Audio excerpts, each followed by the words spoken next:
Hello, lovely listeners, and a very warm welcome back to the Jack&Maya podcast.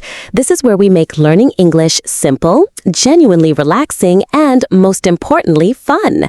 I'm Maya, your guide through today's chat. And I'm Jack, absolutely thrilled to be here, sharing some laughs and insights with all of you once again. It's always a pleasure to connect. Jack, I can't help but notice you're absolutely beaming today. What's put such a big smile on your face? You know, I really am happy, Maya. I had one of those truly strange yet incredibly funny experiences just yesterday that I can't wait to tell you about. It's one for the books, I promise. Oh, I absolutely adore funny stories. Please spill the beans. Our listeners are definitely eager to hear what happened. Give us all the juicy details. All right, so it was yesterday morning, and I decided to pop into a local bakery. My mission was simple, to pick up some fresh bread.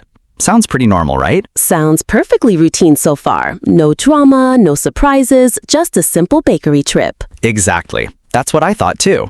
But as I walked in, I saw this incredibly long line of people already waiting. It was packed. Wow, was the bakery incredibly busy then? Like everyone in town wanted fresh bread that morning? Extremely busy, Maya. Every single person in that line was clearly eager for some freshly baked goodness. It was quite a scene.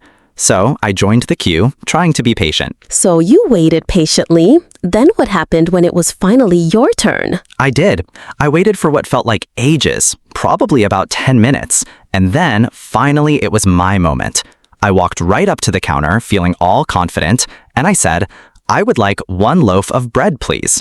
Or at least that's what I thought I said. That sounds absolutely perfect. A clear, polite request for bread. So what went wrong? Did they not have the bread you wanted? Oh, they had the bread all right. The problem was, I accidentally said, "I would like one loaf of beard, please." Just like that, out loud, in front of everyone.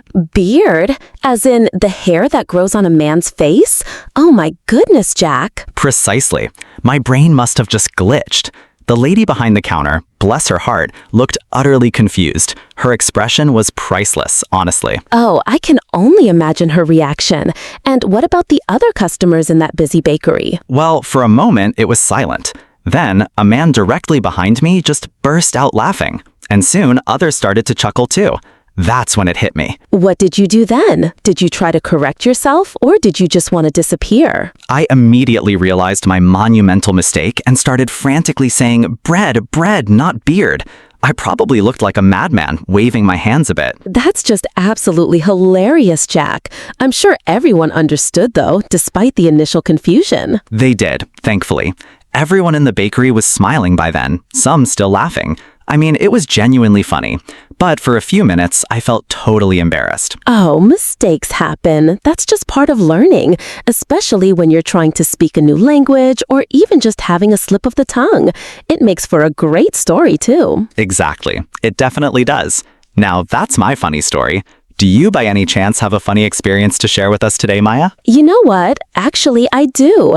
After hearing yours, mine might not be as dramatic, but it definitely caused some panic. Well, don't keep us in suspense. Let's hear it. Our listeners love a good tale. All right, so last weekend, I went shopping with my cousin.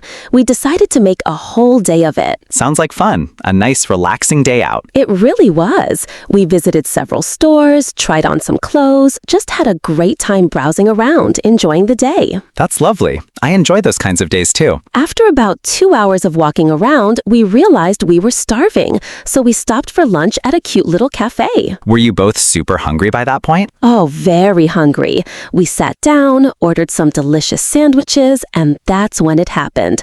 I reached into my bag to quickly check my phone, just a habit. Let me guess. It wasn't there, was it? The classic lost phone panic scenario. Exactly. My phone was just gone.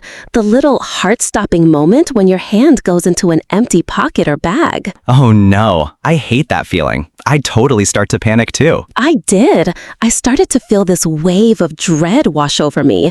I checked my bag not once, not twice, but 3 times, just to be absolutely sure. And nothing? Completely empty? Nothing. It was completely empty. My phone was nowhere to be found. So you thought you'd actually lost it somewhere in one of the stores? That's what I immediately thought.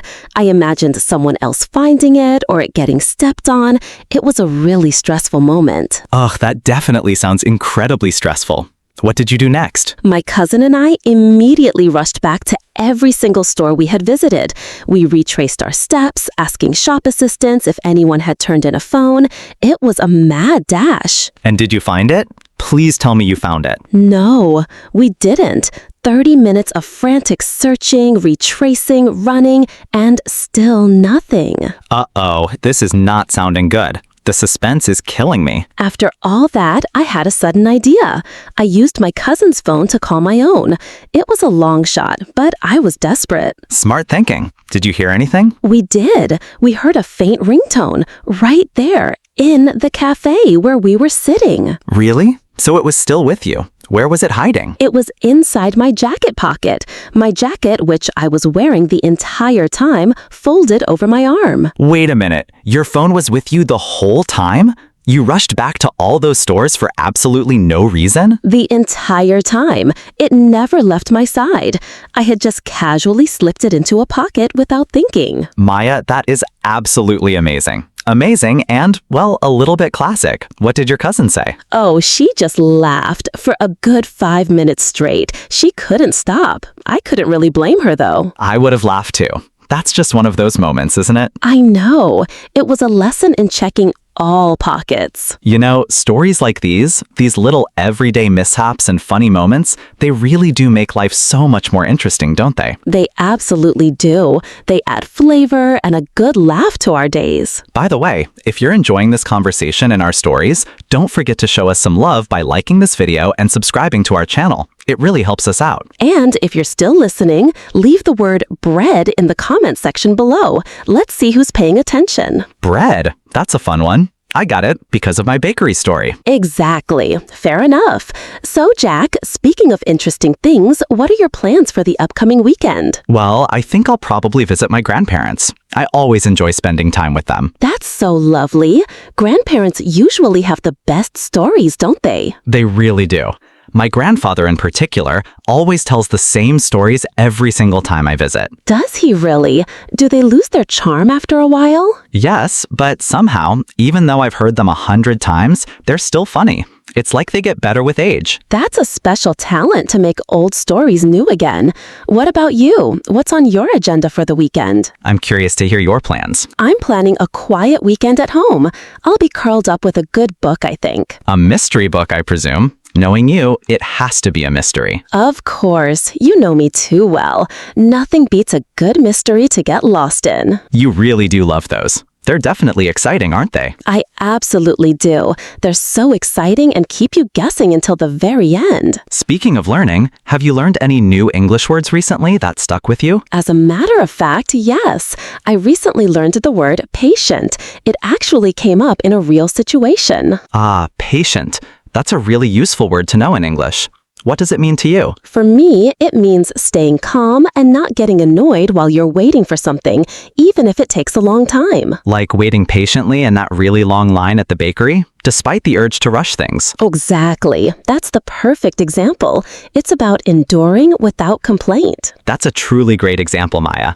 Learning new words through real-life situations and examples like that makes them so much easier to remember and use naturally. I completely agree. It connects the word to an experience, which helps it stick in your mind. Well, Maya, it feels like time has just flown by. I think it's almost time for us to say goodbye for today. Already? Wow, you're right. Time definitely flies when you're having fun and sharing stories. It really does, doesn't it? Before we wrap things up and say our goodbyes, do you have one final tip for our wonderful listeners who are on their English learning journey? I absolutely do. My biggest tip is this. Don't be afraid of making mistakes when you're speaking English. It's a natural and crucial part of the process. That's such genuinely great advice, Jack. It's so important to remember that. Every single mistake you make, whether it's saying beard instead of bread or something else, it teaches you something new. It's how we grow. And sometimes, like today, it even gives you a really funny story to tell your friends later. It's a win-win. Exactly. Embrace the mistakes and the laughter they bring. Thank you so much for joining us today, everyone. We truly appreciate you spending your time with us. We really hope you enjoyed our conversation and perhaps even learned a new word or two. Keep practicing your English every single day, even just a little bit. Consistency is key. And we'll definitely see all of you again in the very next episode of the Jack and Maya podcast. Take care. Goodbye, everyone. Stay curious. Bye for now.